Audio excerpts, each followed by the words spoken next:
30, and Andreas Kirkang skiing for the University of Denver right next to you here in bib number 21. So will they go with the charging hard strategy, or will they relax? There we go. Bib number 7 goes to the front. That's Johnny Hagenbuch skiing for Sun Valley Ski Education Foundation. But on the inside, bib number 6 is Scott Schulz skiing for University of New Hampshire. Scott Schulz takes the lead going into the first hill as he's V2ing up this. If you're watching this at home, you may think, V2ing, so it can't be much of an uphill. But, well, they're not V2ing anymore, obviously. But this is a pretty steep hill. I went out and sprinted it yesterday. And, you know, I'm not at these guys' level, but it's a pretty big hill, and it finishes kind of steep up there. They come across the top here, though, and the next hill is another, it's pretty steep, and it's steeper than it makes these guys make it look easier than it is. You come into this uphill, and you didn't really get a rest coming under the bridge there, so at this point, you're beginning to get a little bit tired and wondering how hard you should be going up this hill, knowing that you've got another sharp uphill near the finish, and then you got to have something available for the sprint.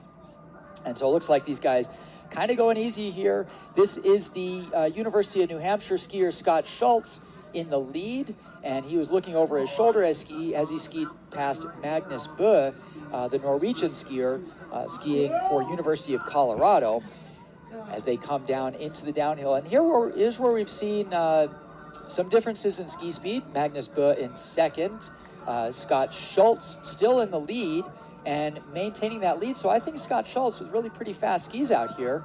Magnus Bø now is going to go in on the inside. Looks like maybe he'll look to get the lead, and he's just about knocked his tip on Scott Schultz's ski poles there a couple of times. So a little dangerous in here, and then the real dangerous spot is coming up when they come out of this glide out downhill. It looks like everybody's going to be together, and I would say at this point it's anybody's race. It is still Scott Schulz reluctantly leading this race. Even as he goes over the top, it didn't look like he really pushed into the downhill. Oh, he's got great glide. But you're seeing some aggressive skiing now, as everybody knows there's the glide out of this downhill that's going to make all the difference. You've got Scott Schulz in the front, but that guy's got a target on his back as everybody comes through here. Magnus Bø does not look like he has faster skis than Scott Schulz by much, but he's going to choose to go on the outside. On the inside there, that is the Sun Valley, and there's the wreck we've been waiting for. Bib number 7, Carl Schulz goes down. Magnus Bø goes to the front, goes around the outside. That may not be a bad strategy. Actually, he doesn't go to the front because right in front of him is the University of Utah skier who came from all the way in the back. I don't even remember seeing him there.